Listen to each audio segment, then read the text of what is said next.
L'automne de 1875 enveloppait Lausanne d'un voile de brouillard épais qui montait du lac Léman, comme les âmes tourmentées d'un passé oublié. Dans les rues pavées de la vieille ville, les lampes à gaz jetaient des lueurs tremblantes sur les façades de pierre, créant des ombres qui semblaient danser au rythme d'une mélodie macabre. C'était dans cette atmosphère pesante que se dressait la demeure des Fournier, une bâtisse de 3 étages, aux volets toujours clos, située dans le quartier de Montbenon, loin des regards indiscrets de la bourgeoisie lausannoise. Bernard Fournier, homme de 42 ans, aux cheveux prématurément gris et aux yeux d'un bleu glacial, était connu dans les cercles commerciaux comme un marchand de vin prospère. Sa réputation était celle d'un homme discret, peut-être un peu austère, mais respectable selon les critères de l'époque victorienne qui régnait alors sur l'Europe. Personne ne se doutait que derrière cette façade soigneusement entretenue se cachait un monstre d'une cruauté inouïe. La demeure Fournier respirait l'isolement volontaire. Les hautes fenêtres du premier étage demeuraient perpétuellement occultées par d'épais rideaux de velours bordeaux, ne laissant filtrer qu'une lumière parcimonieuse. Le jardin, autrefois probablement entretenu, était désormais envahi par une végétation sauvage qui formait une barrière naturelle avec le monde extérieur. Les rosiers, jadis éclatants, se dressaient maintenant comme des sentinelles épineuses, leurs branches nues griffant l'air automnal. À l'intérieur de cette prison domestique vivaient Amélie, 10 ans, et Geneviève, 8 ans, les 2 filles de Bernard. Leurs mères respectives avaient mystérieusement disparu quelques années auparavant, officiellement mortes en couches selon les déclarations de leur père aux autorités locales. Les fillettes, aux cheveux châtains bouclés et aux yeux verts hérités de leur mère défunte, évoluaient dans un univers clos où leur père était à la fois le maître absolu et l'unique référence. L'atmosphère de la maison était oppressante. Les couloirs, tendus de papier peint à motifs floraux fanés, craquaient sous le poids du silence. L'odeur de renfermé se mêlait aux effluves de vin qui imprégnaient les vêtements de Bernard, créant un parfum écœurant qui collait au mur comme une malédiction. Dans le salon principal, un pianoforte trônait sous une housse poussiéreuse, vestige d'une époque plus heureuse où la musique résonnait peut-être encore entre ses murs. Bernard avait instauré des règles strictes dans sa demeure. Les filles ne sortaient jamais seules, ne recevaient aucune visite, et leur éducation se limitait aux leçons qu'il leur prodiguait personnellement. Il leur avait expliqué que le monde extérieur était dangereux, rempli de gens malveillants qui leur feraient du mal si elles s'aventuraient dehors sans sa protection. Cette manipulation psychologique, savamment orchestrée, avait transformé les petites en prisonnières consentantes de leur propre foyer. Les journées suivait un rituel immuable. Le matin, Bernard descendait de sa chambre située au 2e étage, toujours vêtu de son costume sombre, impeccablement repassé. Il prenait son petit déjeuner seul dans la cuisine, tandis que les filles attendaient sagement dans leurs chambres respectives qu'il vienne les chercher pour leurs leçons quotidiennes. Ces leçons avait lieu dans une pièce du rez-de-chaussée qu'il avait aménagée en classe improvisée, avec un tableau noir et 2 petits pupitres de bois. Mes chers enfants, commençait-il invariablement de sa voix grave et mesurée, l'éducation est la clé de votre salut. Sans elle, vous ne seriez que des créatures ignorantes, à la merci des prédateurs qui rôdent à l'extérieur de ces murs protecteurs. Amélie, l'aînée, montrait déjà des signes de questionnement malgré son jeune âge. Ses yeux verts pétillaient d'une intelligence précoce qui n'échappait pas à son père. Elle osait parfois poser des questions sur le monde extérieur, sur d'autres enfants qu'elle apercevait par les fenêtres lors de leurs rares sorties accompagnées au marché. « Papa » avait-elle demandé un jour d'octobre, alors que les premières neiges commençaient à saupoudrer les toits de Lausanne. « Pourquoi les autres enfants vont-ils dans ces grands bâtiments avec des cloches ?» Bernard s'était figé, sa main serrant plus fort le verre de vin qu'il tenait. « Ces lieux sont dangereux, ma fille. Ce sont des endroits où l'on corrompt l'esprit des innocents. Tu es bien mieux ici, sous ma protection. Geneviève, plus jeune et naturellement plus timide, acceptait sans questionnement l'autorité paternelle. Elle passait ses journées à jouer avec une poupée de porcelaine aux cheveux dorés, la seule compagnie qui lui était autorisée en dehors de sa sœur. Cette poupée, qu'elle avait baptisée Margot, était devenue sa confidente silencieuse, témoin muet des premiers signes inquiétants du comportement de Bernard, car déjà, à cette époque, le père manifestait des gestes déplacés envers ses filles. Sous prétexte de les protéger et de s'assurer de leur pureté, il avait institué des rituels d'inspection corporelle qu'il présentait comme des examens médicaux nécessaires. Ces moments, qui avaient lieu le dimanche soir dans la salle de bain carrelée de blanc, marquaient le début d'une spirale infernale qui allait durer plus de 2 décennies. La société lausannoise de 1875 était régie par des codes sociaux stricts qui privilégiaient la discrétion et la respectabilité. Les familles bourgeoises préféraient ignorer les rumeurs plutôt que de risquer un scandale qui pourrait ternir leur réputation.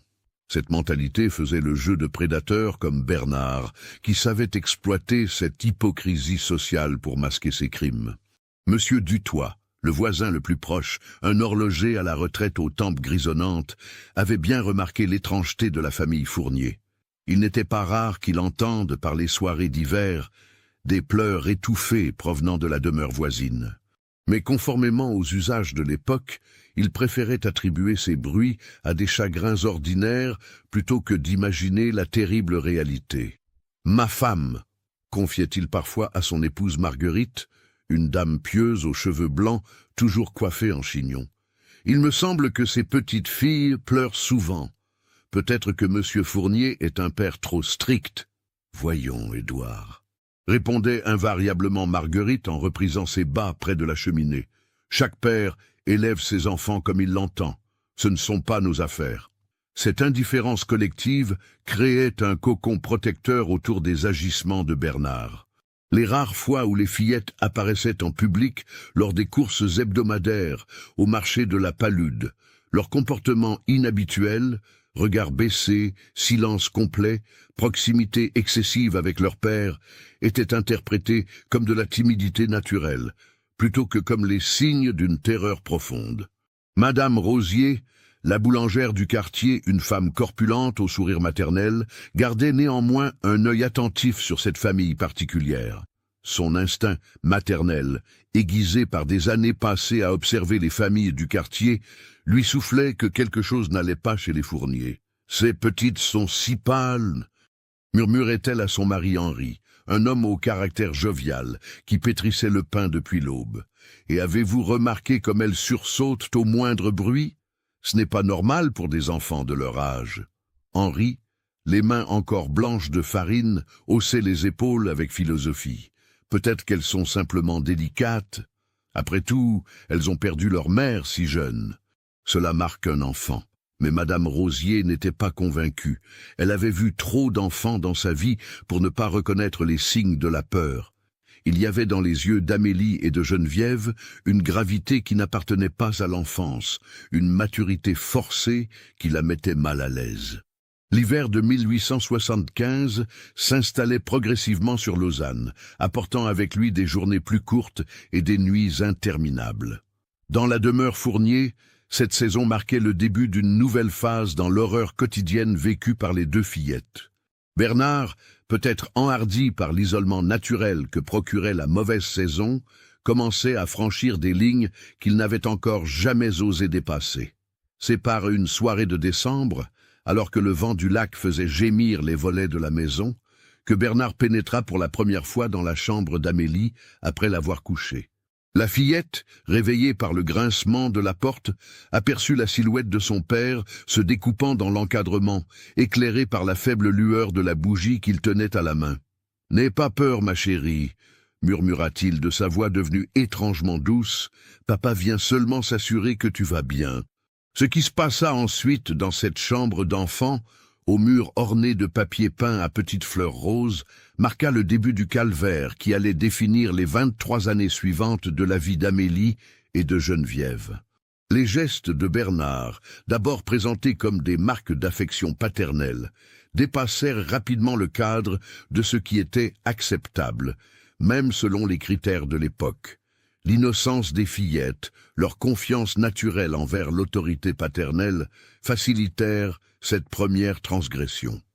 Bernard savait exactement comment manipuler leurs émotions, alternant menaces voilées et fausses tendresses pour maintenir leur silence et leur soumission.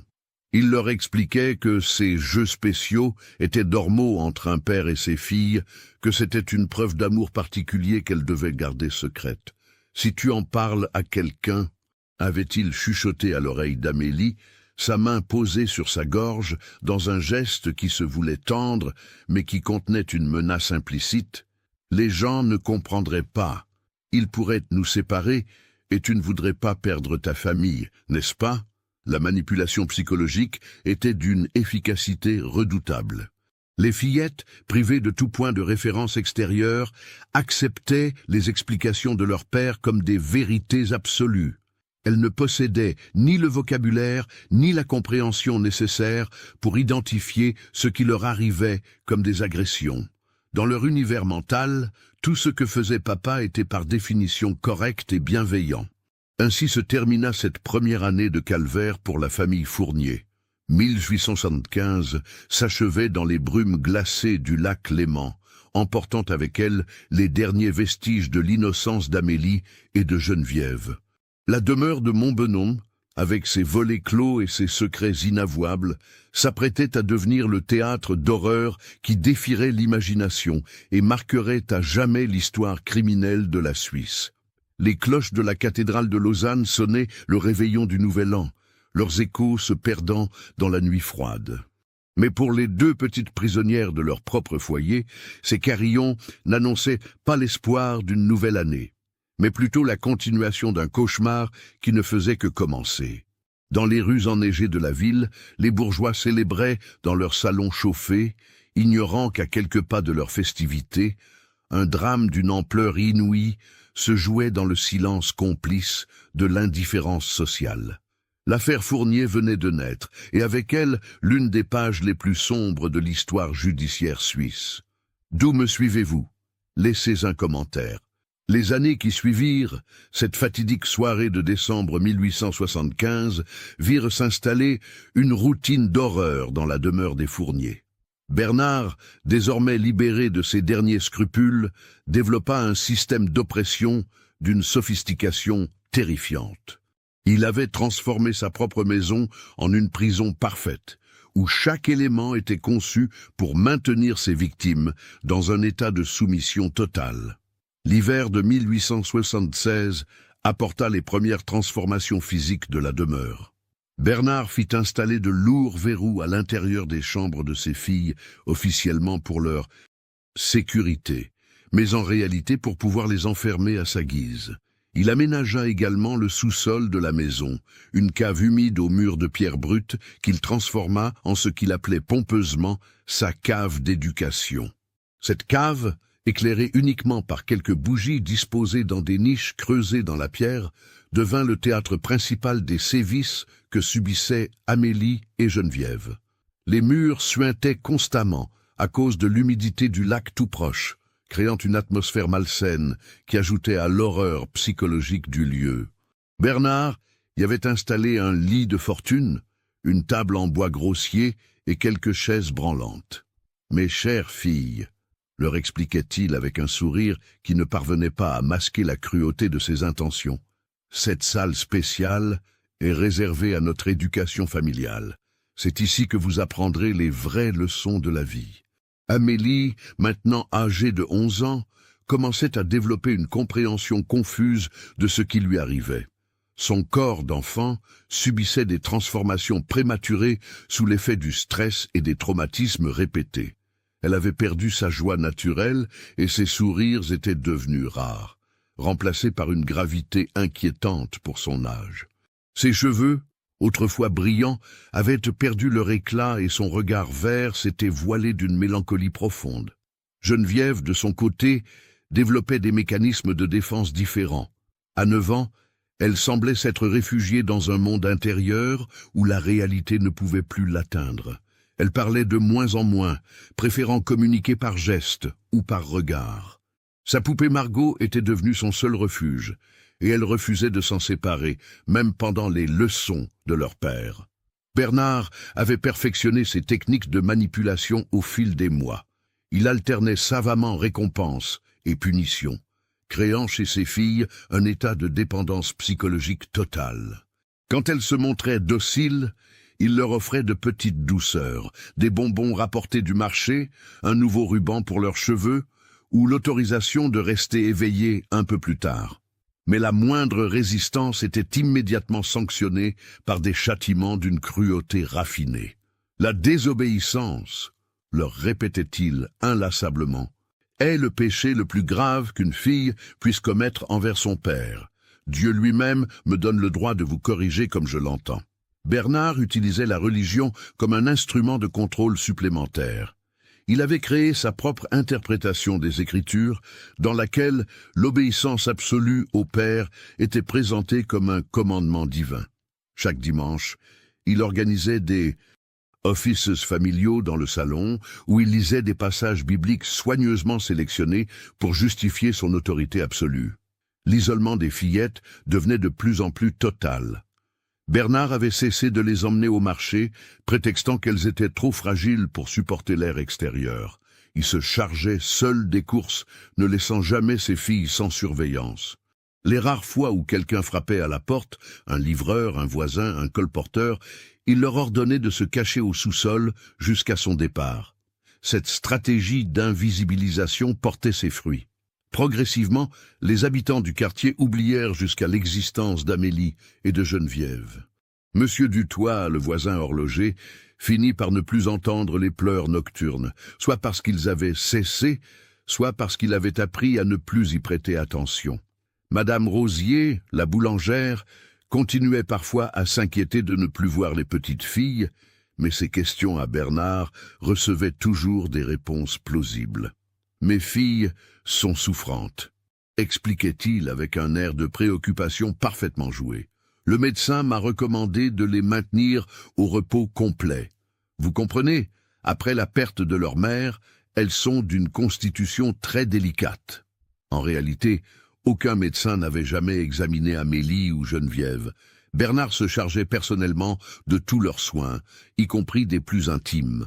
Il avait acquis quelques connaissances médicales rudimentaires en consultant des ouvrages dans les librairies de Lausanne, suffisamment pour traiter les blessures et les maux qu'il infligeait lui-même à ses victimes. L'année 1878 marqua un tournant dramatique dans cette tragédie familiale. Amélie, désormais âgée de 13 ans, commençait à montrer les premiers signes de la puberté. Cette transformation physique éveilla chez Bernard des pulsions encore plus sombres.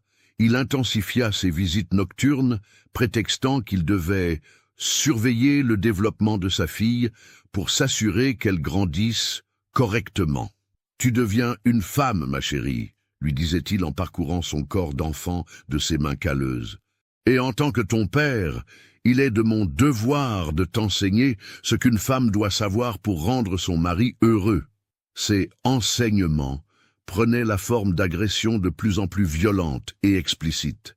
Bernard justifiait chacun de ses gestes par une logique perverse qui transformait ses crimes en actes d'amour paternel.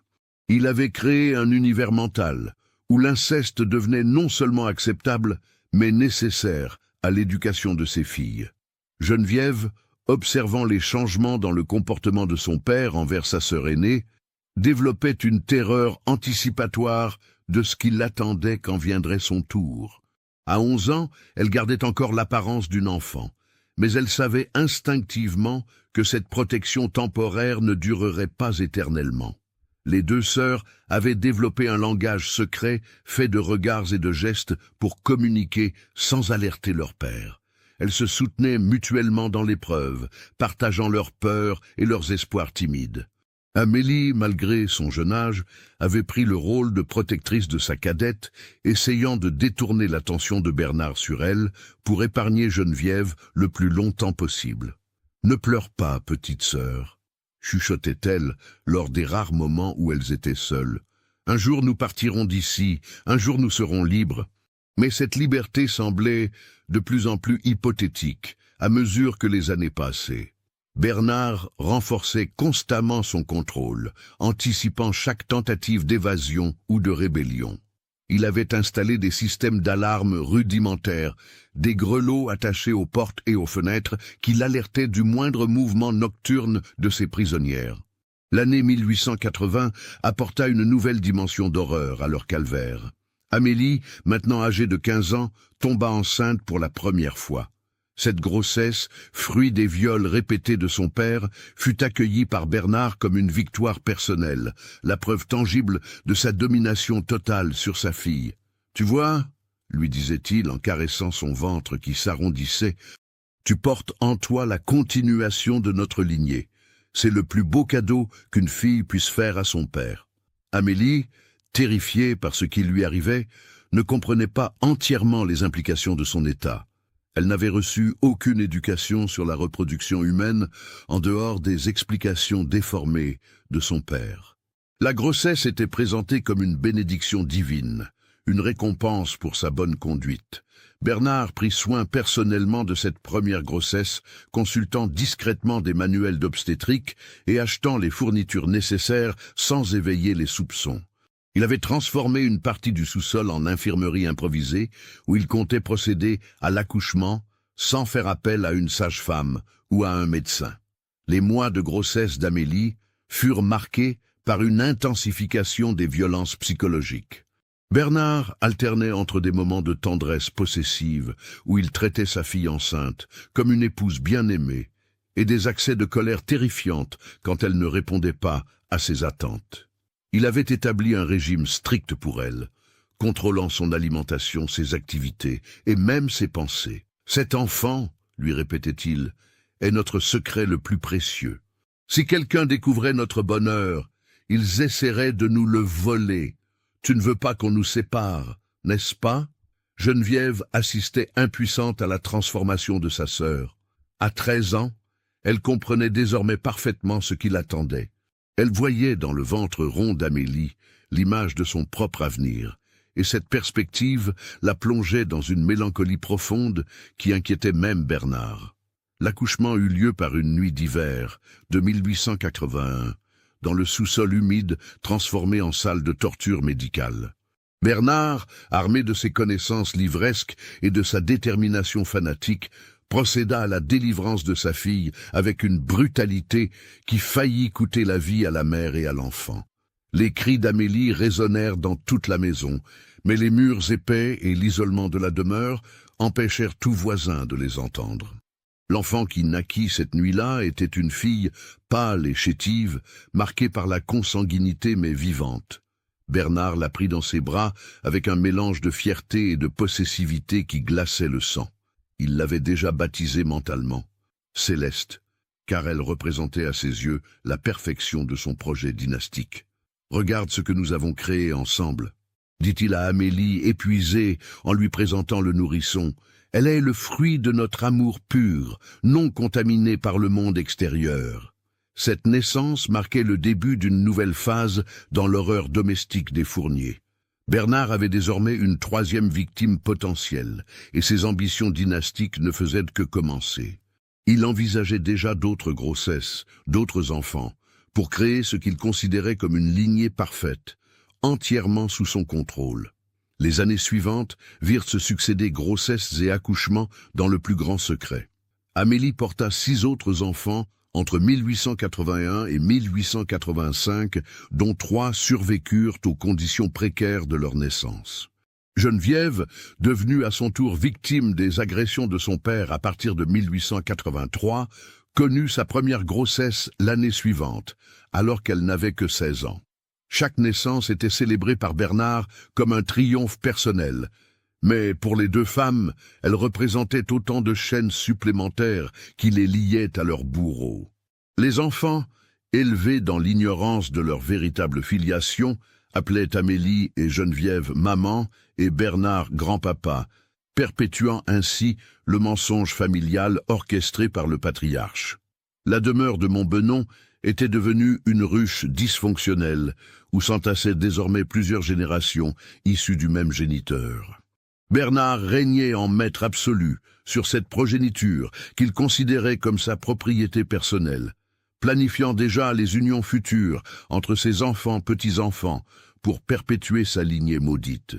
Si cette histoire macabre vous a donné des frissons, partagez-la avec un ami qui aime les contes d'horreur. La décennie qui s'ouvrait avec 1885 devait révéler l'ampleur véritable de la folie de Bernard Fournier. Ce qui avait commencé comme des agressions isolées s'était transformé en un système dynastique aberrant d'une complexité stupéfiante.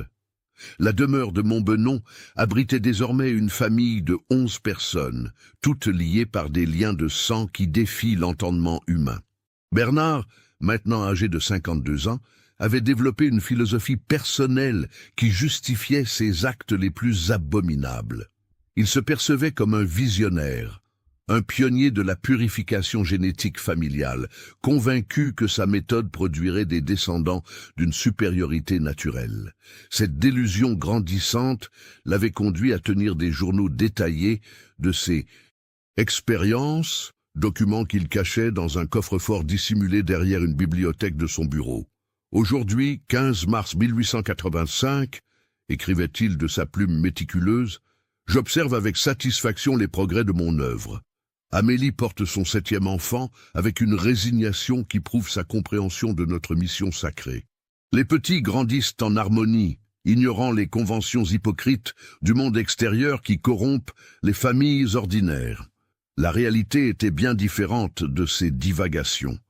Amélie, désormais âgée de 20 ans, n'était plus que l'ombre de la fillette espiègle qu'elle avait été. Les grossesses répétées avaient ravagé son corps encore jeune, et son visage portait les stigmates d'une usure prématurée.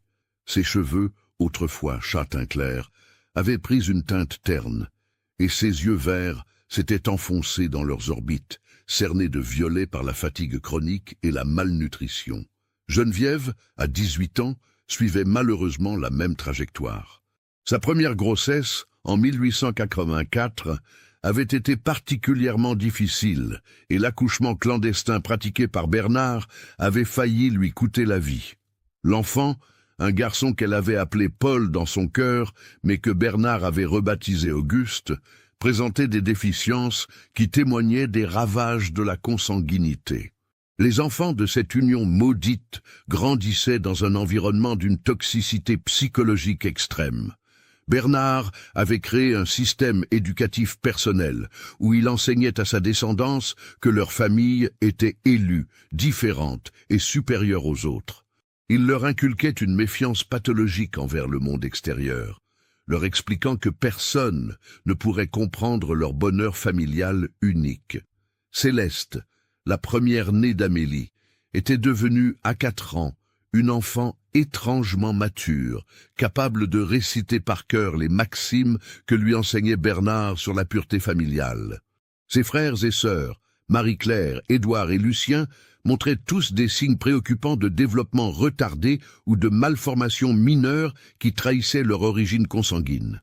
Le système de contrôle de Bernard avait atteint une sophistication terrifiante. Il avait divisé la maison en zones strictement délimitées, chacune réservée à des activités spécifiques. Le rez-de-chaussée servait aux leçons collectives, où il endoctrinait ses victimes. Le premier étage était réservé aux appartements familiaux, euphémisme pour désigner les chambres où il violait successivement Amélie et Geneviève. Et le sous-sol était devenu son laboratoire dynastique, où avaient lieu les accouchements et les punitions les plus sévères. Mes chères épouses, leur disait-il désormais, sans plus se cacher derrière l'autorité paternelle, notre famille est l'aboutissement de siècles d'évolution. Nous créons une race pure, débarrassée des contaminations extérieures.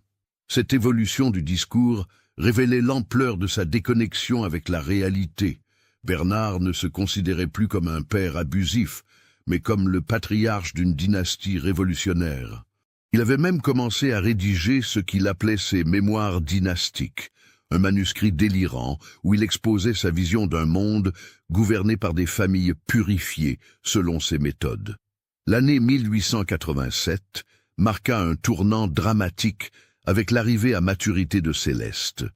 À 6 ans, la fillette commençait à poser des questions sur l'absence d'autres enfants dans leur entourage, sur le fait qu'elle n'avait jamais vu d'école ou rencontré d'autres familles. Bernard, anticipant ces questionnements, avait préparé un arsenal de réponses qui mélangeait mensonges et manipulations psychologiques. « Ma petite étoile », lui expliquait-il en caressant ses cheveux blonds clairsemés, « les autres enfants sont malades. Ils vivent dans un monde empoisonné par la méchanceté. Toi, tu es né pur, dans l'amour parfait de notre famille. » Mais Céleste n'était pas dupe de toutes ces explications. Elle avait hérité de l'intelligence de sa mère Amélie et commençait à percevoir les incohérences dans les récits de son grand-père. Elle remarquait la tristesse permanente de sa mère, les larmes que Geneviève versait quand elle se croyait seule, les cris qui résonnaient parfois la nuit dans les couloirs de la maison. Cette lucidité naissante inquiétait Bernard, qui voyait en elle une menace potentielle à l'équilibre qu'il avait mis tant d'années à construire. Il intensifia donc sa surveillance sur la fillette, l'isolant encore davantage et multipliant les séances d'endoctrinement. Mais plus il serrait l'étau, plus Céleste développait une résistance intérieure qui l'immunisait partiellement contre ces manipulations. L'hiver 1888 fut particulièrement rigoureux à Lausanne. La neige s'accumula pendant des semaines, isolant encore davantage la demeure des Fournier du reste du monde. Cette coupure totale avec l'extérieur exacerba les tensions internes de la famille maudite. Bernard, privé de ses sorties régulières en ville, reportait toute son attention sur sa progéniture, multipliant les cérémonies familiales où il célébrait la pureté de sa lignée. Ces cérémonies, qui avaient lieu dans le salon principal transformé en temple improvisé, prenaient des allures de rituels sectaires. Bernard avait créé tout un cérémonial, avec des bougies disposées selon un ordre précis, des lectures de passages bibliques détournés de leur sens et des serments d'allégeance familiale que devaient prononcer tous les membres de la maisonnée. Nous, la famille Fournier, récitait en chœur Amélie, Geneviève et les enfants les plus âgés, jurons fidélité éternelle à notre patriarche bien-aimé. Nous promettons de préserver la pureté de notre sang et de rejeter les tentations du monde extérieur. Ces rituels traumatisaient profondément les enfants, qui ne comprenaient pas le sens de ces paroles, mais ressentaient instinctivement leur caractère malsain. Marie-Claire, alors âgée de 5 ans, développa des troubles du sommeil et des terreurs nocturnes qui la réveillaient en hurlant. Édouard, 3 ans, commença à manifester des comportements agressifs envers ses frères et sœurs plus jeunes. L'année 1890 apporta une complication majeure dans les projets de Bernard.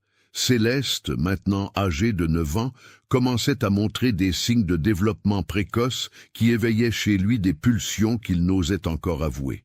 Il observait sa petite fille avec une attention nouvelle, notant chaque changement physique dans ses journaux secrets. « Céleste manifeste une précocité remarquable », écrivait-il. « Sa beauté naissante prouve la supériorité de notre méthode de reproduction. Bientôt, elle sera prête à contribuer activement à la perpétuation de notre lignée. » Cette évolution des pensées de Bernard terrifiait Amélie, qui voyait avec horreur se profiler pour sa fille le même destin qu'elle avait subi. Elle tenta timidement de protéger Céleste en la gardant près d'elle autant que possible, mais Bernard veillait à ce qu'aucune de ses victimes ne puisse s'isoler trop longtemps avec les enfants. « Tu ne dois pas être possessive avec notre fille », lui rappelait-il sèchement. « Elle appartient à toute la famille, et j'ai des projets spéciaux pour son éducation. » Ces projets spéciaux incluaient des leçons privées que Bernard dispensait à Céleste dans son bureau, loin des regards d'Amélie et de Geneviève. Ces séances, présentées comme un privilège accordé à la plus intelligente de sa descendance, étaient en réalité des séances de conditionnement psychologique destinées à préparer la fillette à accepter son futur rôle dans la dynastie Fournier. Pendant ce temps, la situation à l'extérieur de la demeure commençait lentement à évoluer. Les autorités lausannoises, influencées par les mouvements de réforme sociale qui parcouraient l'Europe, avaient commencé à s'intéresser de plus près aux familles isolées du canton. Des inspecteurs sociaux nouvellement créés avaient pour mission de vérifier que tous les enfants d'âge scolaire recevaient une éducation appropriée. Monsieur Jacques Bertrand, un homme de 40 ans aux convictions progressistes, avait été nommé inspecteur pour le district de Montbenon. Ancien instituteur, il avait développé une sensibilité particulière aux signes de maltraitance infantile et n'hésitait pas à poser des questions dérangeantes aux familles qu'il visitait. Il paraît que M. Fournier a plusieurs enfants, avait-il mentionné à Madame Rosier lors de ses premières investigations dans le quartier. Pourtant, personne ne les a vus récemment. Savez-vous s'il fréquente une école privée? La boulangère, troublée par cette question, réalisa soudain qu'elle n'avait effectivement plus aperçu les enfants Fournier depuis des années. Maintenant que vous le dites, monsieur l'inspecteur, c'est étrange. Monsieur Fournier prétend qu'ils sont souvent malades, mais tout de même... Cette conversation marqua le début d'une attention officielle sur la famille Fournier qui allait progressivement resserrer l'étau autour de Bernard. Mais en 1890, ces investigations n'en étaient qu'à leur balbutiement, et le maître de Montbenon continuait à régner en tyran absolu sur son royaume de folie. L'année 1892 vit naître le 12e enfant de cette union maudite, une fille que Geneviève mit au monde dans des conditions particulièrement difficiles. L'accouchement, pratiqué comme toujours par Bernard dans son laboratoire du sous-sol, faillit tourner au drame quand la jeune femme fit une hémorragie que son père violeur ne parvenait pas à contrôler. « Tu ne peux pas mourir maintenant !» lui criait-il, tout en tentant maladroitement d'arrêter le saignement. « Notre œuvre n'est pas terminée, tu me dois encore plusieurs enfants. » Geneviève survécut de justesse à cette épreuve, mais l'enfant ne vécut que quelques heures, emporté par les malformations congénitales qui frappaient de plus en plus souvent la descendance Fournier. Cette mort marqua profondément les deux femmes, qui commencèrent à entrevoir les conséquences génétiques désastreuses du système mis en place par Bernard. « Nos enfants sont maudits », chuchota Amélie à sa sœur lors d'un rare moment d'intimité. Ils portent en eux le poison de ces crimes. Cette prise de conscience progressive allait jouer un rôle crucial dans les événements qui devaient bouleverser la famille Fournier dans les années suivantes. Car si Bernard s'enfonçait toujours plus profondément dans ses délires dynastiques, ses victimes développaient lentement une lucidité et une détermination qui allaient finalement le perdre.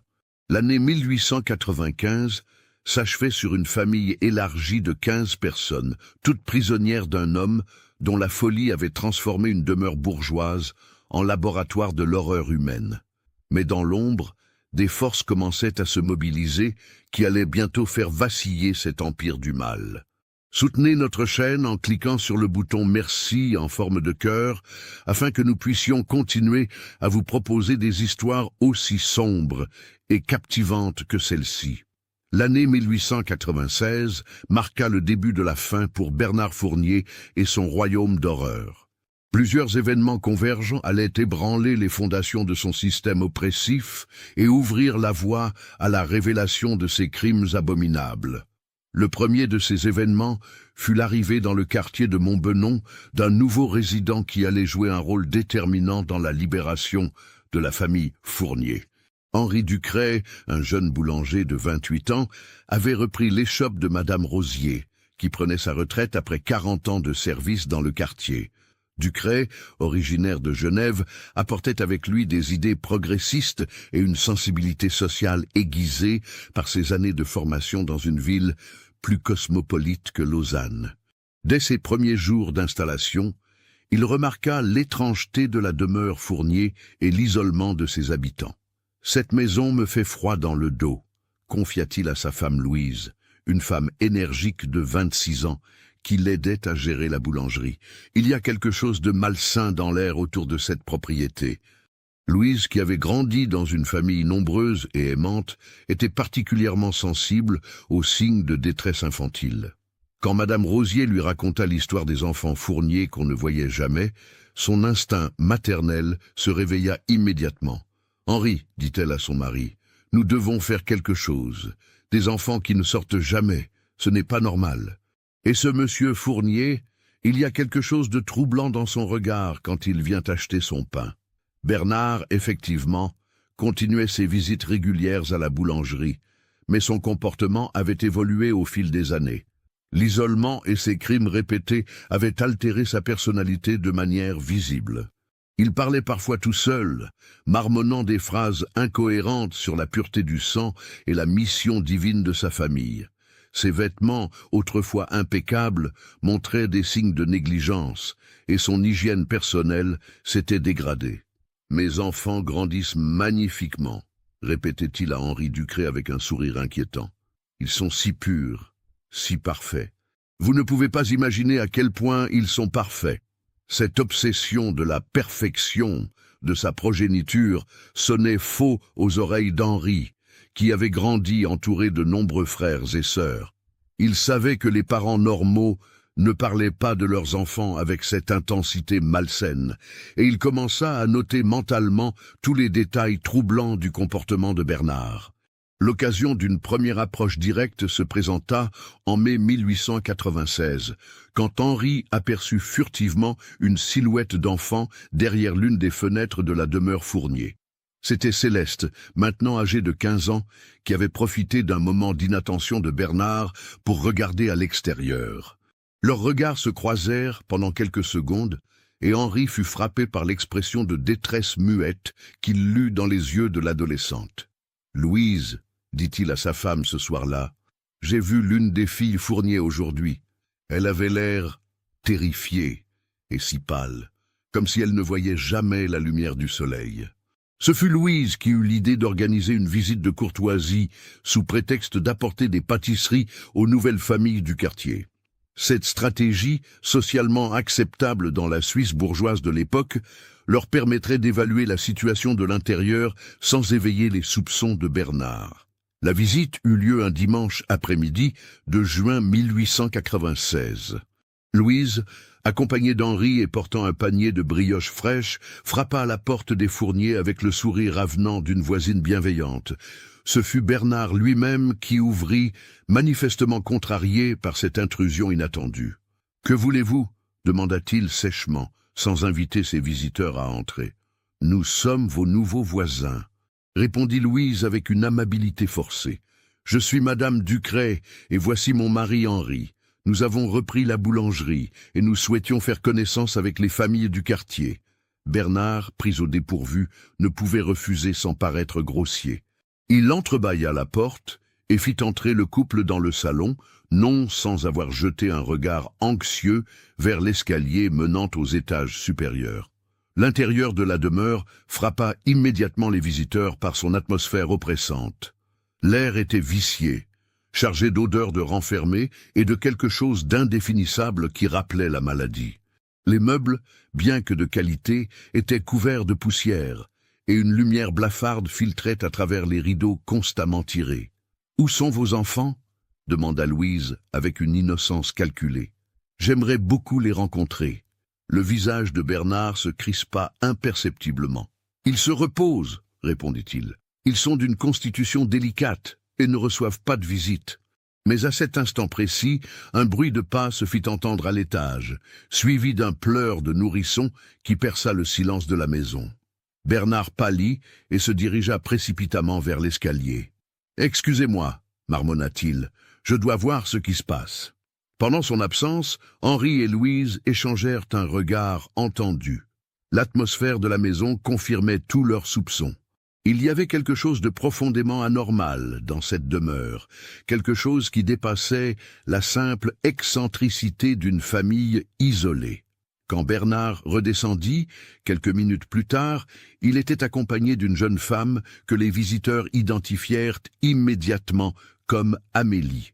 Celle-ci, maintenant âgée de 31 ans, portait sur son visage les stigmates d'une vie de souffrance. Ses yeux verts, autrefois pétillants, étaient devenus ternes et fuyants, et son corps amaigri témoignait d'années de malnutrition et de grossesse répétées. « Voici ma fille Amélie, » dit Bernard avec une fierté déplacée. « Elle m'aide à s'occuper des petits. » Amélie adressa un salut timide aux visiteurs, mais Louise remarqua immédiatement les détails troublants.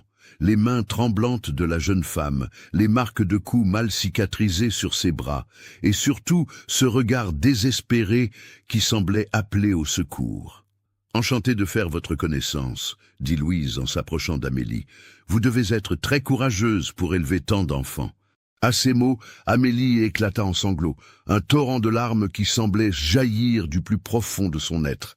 Bernard, furieux, la gifla violemment devant les visiteurs médusés. « Elle est très émotive », tenta-t-il d'expliquer, mais sa voix trahissait sa panique. « Les femmes, vous savez… » Cette scène de violence gratuite confirma définitivement les soupçons d'Henri et de Louise.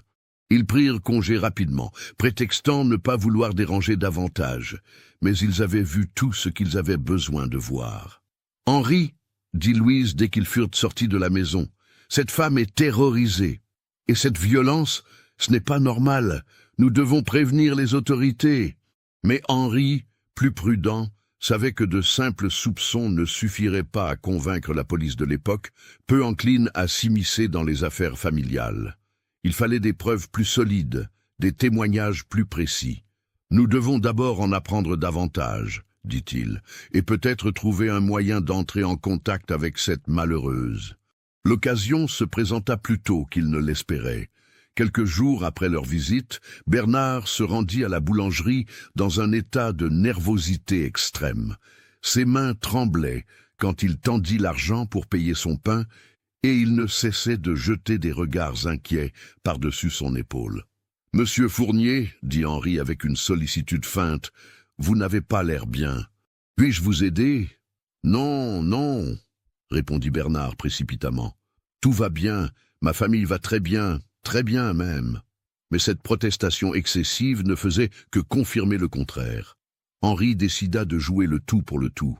« Si jamais vous ou votre famille aviez besoin d'aide, » dit-il en regardant Bernard droit dans les yeux, « n'hésitez pas à venir nous voir. Nous sommes vos voisins, après tout. » Le message était clair, et Bernard le comprit parfaitement. Ses yeux se rétrécirent dangereusement, mais il ne pouvait rien dire sans révéler ses propres craintes. Cette confrontation psychologique marqua le début d'une guerre sourde entre Bernard et le couple Ducret. D'un côté, le maître de Montbenon renforçait sa surveillance et multipliait les menaces envers sa famille pour s'assurer de leur silence. De l'autre, Henri et Louise développaient un réseau d'observation et d'entraide qui allait progressivement révéler l'ampleur de l'horreur cachée dans la demeure Fournier. L'été 1896 fut marqué par une série de signaux de détresse que Céleste, devenue l'âme de la résistance familiale, parvint à transmettre vers l'extérieur. Profitant de moments d'inattention de Bernard, elle réussit à placer des messages de papier aux fenêtres, des mots simples comme « aide » ou « prison » qui furent aperçus par Henri lors de ses rondes de surveillance. Ces indices, ajoutés aux observations du couple et aux témoignages recueillis auprès d'autres voisins, commencèrent à former un faisceau de preuves suffisant pour alerter l'inspecteur Bertrand. Celui-ci, qui n'avait jamais abandonné ses investigations sur la famille Fournier, accueillit ces nouvelles informations avec un mélange de satisfaction et d'horreur. « Ce que vous me décrivez, » dit-il à Henri lors de leur première rencontre officielle, « correspond exactement à mes soupçons. Cette famille cache quelque chose de grave et nous devons agir rapidement. » L'enquête officielle commença à l'automne 1896. Mais elle devait se dérouler avec la plus grande discrétion pour éviter que Bernard ne détruise les preuves ou ne fasse du mal à sa famille. Bertrand constitua une équipe d'investigation comprenant un médecin, un assistant social et 2 gendarmes, tous tenus au secret absolu. La première étape consista à surveiller discrètement la demeure Fournier pour établir le nombre exact de ses occupants et leurs conditions de vie. Cette surveillance révéla l'existence de 15 personnes entassées dans la maison, dont plusieurs enfants qui ne sortaient jamais et semblaient vivre dans des conditions déplorables. Le médecin de l'équipe, le docteur François Matet, un homme expérimenté dans le traitement des maladies mentales, fut particulièrement troublé par les comportements qu'il put observer à distance. « Ce monsieur Fournier présente tous les signes d'une démence évolutive », confia-t-il à Bertrand. « Ses gestes, sa démarche, ses monologues, tout indique une personnalité profondément perturbée. » Pendant ce temps, à l'intérieur de la demeure, La situation se dégradait rapidement. Bernard, conscient qu'il était observé, sombrait dans une paranoïa qui le rendait encore plus violent envers sa famille. Les punitions se multipliaient pour des fautes imaginaires, et il avait commencé à parler ouvertement de solutions finales pour protéger ses secrets. « Si quelqu'un découvre notre bonheur, répétait-il obsessionnellement à Amélie et à Geneviève, je préférerais vous voir morte plutôt que séparée de moi. » Ces menaces de mort poussèrent Amélie au-delà de ses limites de résistance. Pour la première fois depuis 23 ans, elle trouva le courage de défier ouvertement son père. Ce fut lors d'une nuit de décembre 1897 quand Bernard voulut emmener Céleste dans ses appartements pour la première fois. « Non !» dit-elle d'une voix tremblante mais déterminée. « Pas elle, pas ma fille. » Bernard, stupéfait par cette rébellion inattendue, réagit avec une violence inouïe. Il frappa Amélie avec une telle force qu'elle s'effondra sur le sol de la cuisine, du sang coulant de sa bouche. Mais au lieu de se soumettre comme elle l'avait toujours fait, Amélie se releva et regarda son père avec une haine pure qu'il n'avait jamais vue dans ses yeux. « Tue-moi si tu veux, dit-elle, mais je ne te laisserai plus toucher à mes enfants. » Cette confrontation marqua le point de rupture définitif dans la famille Fournier. Geneviève, inspirée par le courage de sa sœur, se dressa également contre leur bourreau. Les enfants les plus âgés, Céleste en tête, commencèrent à comprendre la véritable nature de leur situation familiale. « Grand-papa, » dit Céleste avec une maturité qui glaça Bernard, « vous n'êtes pas notre grand-papa, vous êtes notre père. Et ce que vous nous avez fait est mal. » Cette révélation, prononcée par sa propre descendance, acheva de faire basculer Bernard dans la folie complète. Il se barricada dans son bureau avec ses journaux et ses mémoires dynastiques, marmonnant des incantations incompréhensibles et préparant ce qu'il considérait comme le sacrifice final de sa famille. C'est à ce moment critique que l'inspecteur Bertrand décida de passer à l'action. Le 15 janvier 1898, accompagné de ses hommes et du couple Ducret qui avait insisté pour participer au sauvetage, il frappa à la porte de la demeure Fournier avec un mandat de perquisition officiel. Ce qui l'attendait à l'intérieur dépassait ses pires cauchemars et allait marquer à jamais l'histoire judiciaire de la Suisse. Le matin du 15 janvier 1898, restera gravé dans les mémoires lausannoises comme le jour où la vérité la plus horrible fut enfin révélée au grand jour.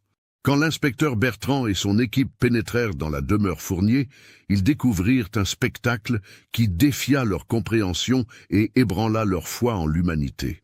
La perquisition révéla l'existence de 15 personnes entassées dans des conditions épouvantables.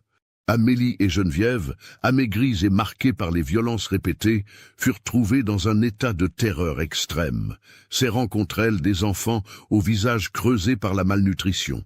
Les plus jeunes, nés des unions incestueuses, présentaient des malformations visibles qui témoignaient de l'aberration génétique de leur conception. « Mon Dieu !» murmura le docteur Maté en examinant la famille rassemblée dans le salon. « Comment est-ce possible ? En plein 19e siècle, dans un pays civilisé. » Bernard, retranché dans son bureau, opposa une résistance désespérée quand les gendarmes enfoncèrent sa porte. Il était assis derrière son secrétaire, tenant d'une main un pistolet et de l'autre ses précieux journaux. Ses yeux complètement fous parcouraient alternativement les forces de l'ordre et sa famille terrorisée. « Vous ne comprenez pas, » criait-il d'une voix rauque. « Nous sommes une famille parfaite. J'ai créé la pureté absolue. Vous allez détruire des années de travail. » L'inspecteur Bertrand, fort de son expérience avec les criminels les plus endurcis, fut néanmoins bouleversé par cette démonstration de folie. Il s'approcha lentement de Bernard, les mains levées en signe d'apaisement. « Monsieur Fournier, » dit-il d'une voix calme, « posez cette arme. Personne ne va faire de mal à votre famille. Nous sommes là pour les aider. »« Les aider ?» ricana Bernard. « Ils n'ont besoin de personne d'autre que moi. Je suis leur père, leur époux, leur Dieu. Sans moi, ils ne sont rien. » C'est à ce moment que Céleste, faisant preuve d'un courage qui stupéfia tous les présents, s'avança vers son grand-père-père. « Arrêtez, grand-papa, » dit-elle avec une fermeté qui contrastait avec sa jeunesse. « C'est terminé. Nous ne vous appartenons pas. » Cette ultime trahison de sa descendance brisa les dernières défenses psychologiques de Bernard. Il s'effondra sur son bureau, lâchant son arme et éclatant en sanglots hystériques. Les gendarmes purent l'arrêter sans résistance supplémentaire, emportant avec eux les journaux et documents qui allaient constituer les preuves accablantes de ses crimes. L'évacuation de la famille prit plusieurs heures. Chaque membre devait être examiné médicalement, interrogé séparément et placé sous protection. Amélie et Geneviève, libérées après 23 années de captivité, ne savaient plus comment réagir face au monde extérieur. Elles s'accrochaient à leurs enfants comme à des bouées de sauvetage, redoutant qu'on ne les leur enlève. « Nous ne voulons pas être séparés », supplia Amélie à l'inspecteur Bertrand. « Nos enfants ont besoin de nous. Personne ne vous séparera », lui assura Bertrand, ému par la dignité que conservait cette femme malgré ses épreuves. « Vous êtes libres maintenant, toutes les deux. » Louise Ducret, qui avait insisté pour participer au sauvetage, prit immédiatement en charge l'accueil temporaire de la famille. Sa boulangerie fut transformée en centre d'hébergement d'urgence, où les victimes purent recevoir les premiers soins et commencer leur longue réhabilitation. L'examen médical des enfants révéla l'ampleur des dégâts causés par la consanguinité. Sur les 15 membres de la famille, 8 présentaient des malformations physiques ou des retards de développement significatifs. Marie-Claire souffrait d'une surdité partielle, Édouard manifestait des troubles cognitifs sévères, et plusieurs des plus jeunes montraient des signes de fragilité constitutionnelle qui nécessiteraient des soins médicaux à vie. Le docteur Mathé, chargé de l'expertise médicale, rédigea un rapport qui fit sensation dans les cercles scientifiques de l'époque. Les conséquences de l'inceste répété sur plusieurs générations, écrivait-il, sont dramatiquement visibles dans cette famille. Nous assistons à une dégénérescence progressive qui confirme les théories sur l'importance de la diversité génétique. Mais au-delà des aspects médicaux, c'est la résilience psychologique de certains membres de la famille qui impressionna le plus les observateurs. Céleste, malgré ses 15 ans et les traumatismes subis, faisait preuve d'une lucidité et d'une force de caractère remarquables. Elle servit d'interprète entre ses frères et sœurs terrifiés et les adultes qui tentaient de les aider. « Nous savions que ce n'était pas normal », expliqua-t-elle à l'inspecteur Bertrand lors de son premier interrogatoire. « Mais grand-papa nous disait que le monde extérieur était méchant, que nous étions spéciaux. Il nous faisait peur. » Les témoignages recueillis auprès d'Amélie et de Geneviève permirent de reconstituer l'ampleur du calvaire vécu par la famille. Les deux femmes, d'abord réticentes à révéler les détails les plus sordides de leur captivité, finirent par livrer un récit complet des violences subies pendant plus de 2 décennies. « Il nous disait qu'il nous aimait », raconta Amélie, les larmes aux yeux, « que c'était normal entre un père et ses filles. Nous étions si jeunes, nous ne savions pas que c'était mal. » Geneviève, plus fragile psychologiquement, eut davantage de difficultés à s'exprimer. Les traumatismes répétés avaient altéré sa capacité à faire confiance aux autres, et elle sursautait au moindre bruit, au moindre geste brusque. Il fallut plusieurs semaines de patience et de douceur de la part de Louise Ducret pour qu'elle accepte de raconter son histoire. Pendant ce temps, Bernard Fournier croupissait dans sa cellule de la prison de Lausanne, alternant entre des crises de rage et des phases de prostration complète. Les psychiatres chargés de l'examiner conclurent rapidement à un état de démence avancée, compliqué par des délires de grandeur et une absence totale de remords. Le sujet, écrivait le docteur Samuel Weber dans son rapport d'expertise psychiatrique, présente tous les signes d'une personnalité psychopathique développée sur plusieurs années. Il est incapable de reconnaître le mal qu'il a causé et persiste dans ses délires sur la supériorité de sa méthode d'élevage familial. Le procès de Bernard Fournier s'ouvrit le 15 septembre 1898 devant la cour criminelle du canton de Vaud. Cette affaire, sans précédent dans les annales judiciaires suisses, attira une attention considérable de la presse européenne. Les journalistes affluèrent de Paris, de Berlin et même de Londres pour couvrir ce qu'ils qualifiaient déjà de procès du siècle. L'accusé, amaigri par ses mois de détention et visiblement diminué mentalement, comparut menotté devant ses juges. Il portait encore son costume sombre, désormais froissé et taché, qui témoignait de sa déchéance. Ses cheveux, autrefois soigneusement peignés, pendaient en mèches grises autour de son visage creusé. Maître Jean-Baptiste Rousseau, l'avocat commis d'office pour défendre Bernard, avait une tâche quasi impossible. Face à l'accumulation de preuves, journaux personnels, témoignages des victimes, expertise médicale, il ne pouvait que plaider la folie pour tenter d'éviter la peine de mort à son client. « Messieurs les jurés », déclara-t-il lors de son plaidoyer, « nous ne sommes pas ici face à un criminel ordinaire, mais face à un malade mental qui a perdu tout contact avec la réalité.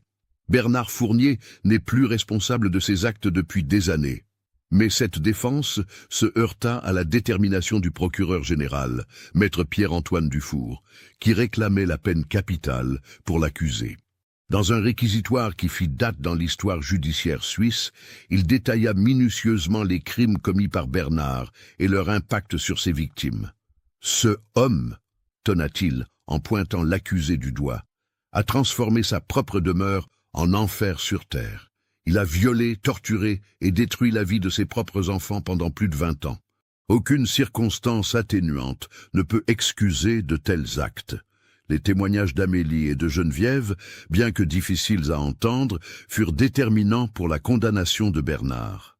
Les deux femmes, soutenues par Louise Ducret et par un avocat spécialisé dans la défense des victimes, racontèrent leur calvaire avec une dignité qui émut toute l'assistance. « Je veux que justice soit rendue », déclara Amélie d'une voix ferme, « pas seulement pour moi, mais pour mes enfants et pour toutes les victimes qui n'ont pas eu la chance de pouvoir témoigner. » Céleste, malgré son jeune âge, fut également entendue par les jurés.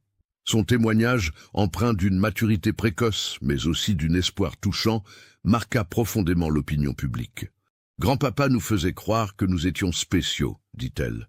Maintenant, je sais que nous sommes spéciaux, mais pas comme il le disait. Nous sommes spéciaux parce que nous avons survécu. » Le verdict fut rendu le 3 novembre 1888, après 3 jours de délibération des jurés. Bernard Fournier fut reconnu coupable de viol, séquestration, coups et blessures aggravées et d'atteinte aux mœurs sur mineurs. La Cour le condamna à la réclusion criminelle à perpétuité, évitant de justesse la peine de mort grâce au plaidoyer sur son état mental. L'annonce du verdict fut accueillie par des applaudissements dans la salle d'audience, rapidement réprimés par le président du tribunal. Bernard, qui avait gardé le silence pendant tout le procès, eut une dernière crise de rage quand il entendit sa condamnation. « Vous ne comprenez rien !» hurla-t-il en se débattant avec ses gardiens. « J'ai créé la perfection. Ma famille était parfaite. Vous allez tous le payer. » Ces derniers mots du monstre de Montbenon furent ses dernières paroles publiques. Il fut transféré immédiatement au pénitencier de Thorberg, dans le canton de Berne, où il devait purger sa peine.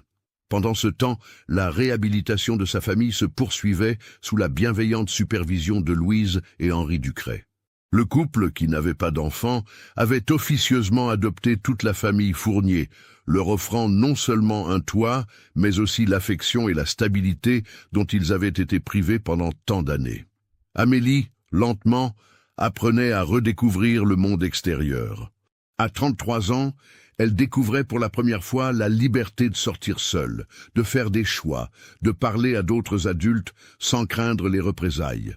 Cette renaissance était douloureuse, semée d'angoisse et de régression, mais elle était irréversible. « J'ai parfois l'impression de rêver », confiait-elle à Louise lors d'une de leurs longues conversations nocturnes. « Pendant si longtemps, j'ai cru que je mourrais dans cette maison. Maintenant, je ne sais plus quoi faire de ma liberté. » Geneviève, plus fragile, nécessitait des soins psychologiques plus intensifs.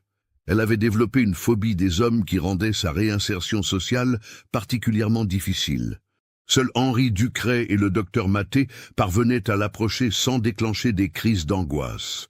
Les enfants s'adaptaient plus facilement, comme le font généralement les jeunes esprits face au changement. Céleste, en particulier, montrait une soif d'apprendre et de découvrir qui enthousiasmait ses nouveaux tuteurs. Elle fut inscrite dans une école privée de Lausanne, où elle rattrapa rapidement son retard éducatif malgré les lacunes de son enseignement domestique. Cette jeune fille a une intelligence remarquable, rapportait son institutrice, mademoiselle Amélie Perrin. Elle dévore littéralement les livres et pose des questions d'une pertinence surprenante pour son âge. L'adaptation des plus jeunes enfants nécessitait des soins médicaux constants à cause de leurs handicaps congénitaux, mais ils bénéficiaient enfin de l'attention médicale appropriée. Marie-Claire, grâce à un appareillage auditif rudimentaire, commençait à développer ses capacités de communication. Édouard, malgré ses limitations cognitives, montrait des progrès dans ses interactions sociales. L'affaire Fournier eut des répercussions qui dépassèrent largement le cadre judiciaire local. Elle contribua à sensibiliser l'opinion publique suisse aux questions de maltraitance domestique et conduisit à la création des premiers services sociaux spécialisés dans la protection de l'enfance. L'inspecteur Bertrand, qui avait mené l'enquête, fut promu et chargé de développer de nouvelles procédures d'investigation pour les affaires de violence familiale. Son travail sur le dossier Fournier servit de référence pour les forces de l'ordre européennes confrontées à des cas similaires. Cette affaire nous a tous marqués, écrivait-il dans ses mémoires publiés en 1905. Elle nous a appris que les pires crimes peuvent se cacher derrière les façades les plus respectables et qu'il faut toujours écouter les signaux de détresse, même les plus faibles. Bernard Fournier ne survécut que 2 années à sa condamnation. Il mourut dans sa cellule de Thorberg en février 1900, officiellement d'une pneumonie, mais les gardiens rapportèrent qu'il avait cessé de s'alimenter plusieurs semaines avant sa mort. Ses derniers moments furent marqués par des délires où il continuait à réclamer sa famille et à proclamer la justesse de ses actes. Sa mort passa presque inaperçue dans la presse, tant son nom était devenu synonyme d'horreur dans l'opinion publique. Seuls quelques journaux mentionnèrent le décès du monstre de Montbenon, généralement pour souligner que justice avait finalement été rendue. Pour Amélie et Geneviève, cette mort représentait la fin définitive de leur cauchemar. Elles purent enfin commencer à construire une nouvelle vie, sans la terreur constante de voir leur bourreau réapparaître. Cette libération psychologique marqua un tournant dans leur processus de guérison. En 1899, la famille avait été officiellement rebaptisée Ducret par adoption légale, effaçant symboliquement l'héritage maudit du nom Fournier. Henri et Louise, qui avaient consacré leur fortune personnelle à l'éducation et aux soins des enfants, furent officiellement reconnus comme leurs tuteurs légaux. Céleste, devenue l'une des premières femmes de sa génération à accéder à l'enseignement supérieur en Suisse, entama des études de médecine à l'université de Lausanne en 1900. Son objectif était de devenir psychiatre pour aider d'autres victimes de traumatismes familiaux. « Je veux comprendre comment l'esprit humain peut se briser », expliquait-elle lors de son admission à l'université. « Et surtout, je veux apprendre à le réparer. » Amélie et Geneviève, soutenues par leur nouvelle famille, commencèrent également à reconstruire leur identité d'adultes libres. Amélie découvrit un talent pour la couture et ouvrit un petit atelier qui employa bientôt plusieurs femmes du quartier. Geneviève, plus introvertie, se consacra à l'éducation des enfants handicapés, développant des méthodes pédagogiques innovantes pour l'époque. En décembre 1900, exactement 25 ans après le début de leur calvaire, la famille se réunit pour célébrer leur premier Noël, en liberté. La scène, touchante dans sa simplicité, marquait l'aboutissement d'un processus de guérison qui avait semblé impossible quelques années auparavant. « Nous sommes enfin une vraie famille », dit Amélie, en regardant ses enfants échanger leurs cadeaux autour du sapin décoré par Louise. « Une famille choisie par l'amour, et non pas imposée par la violence. » Cette phrase, rapportée par les journaux de l'époque, devint symbolique de la capacité humaine à surmonter les traumatismes les plus profonds et à reconstruire l'espoir même après les expériences les plus sombres. L'affaire Fournier s'achevait ainsi sur une note d'espoir et de rédemption. Les victimes avaient non seulement survécu à leur bourreau, mais elles avaient réussi à transformer leur souffrance en force pour aider d'autres personnes en détresse. Leur histoire, si elle reste l'une des pages les plus sombres de l'histoire criminelle suisse, témoigne également de l'extraordinaire résilience de l'esprit humain face à l'adversité. La demeure de Montbenon fut détruite en 1901, ses pierres dispersées et son emplacement transformé en jardin public. Une plaque commémorative, installée en 1925, rappelle discrètement le drame qui s'y déroula, tout en honorant la mémoire des victimes qui trouvèrent la force de briser le silence et de chercher la justice. Aujourd'hui encore, l'affaire Fournier est étudiée dans les universités européennes comme un cas emblématique de maltraitance familiale et de résistance victimaire. Elle a contribué à faire évoluer les législations sur la protection de l'enfance et reste une référence pour les professionnels confrontés à des situations de violence domestique. L'histoire de cette famille maudite, née dans l'horreur mais sauvée par la solidarité humaine, continue d'inspirer ceux qui luttent contre toutes les formes d'oppression familiale. Elle rappelle que même dans les circonstances les plus désespérées, l'espoir peut renaître et la justice peut triompher. Qu'avez-vous pensé de l'histoire? Laissez votre commentaire ci-dessous et partagez vos réflexions sur ce cas terrifiant. Envie d'autres histoires d'horreur, mêlant histoire et mystère? Abonnez-vous, activez la cloche de notification et partagez avec ceux qui aiment le côté obscur de l'humanité. À bientôt pour le prochain cauchemar.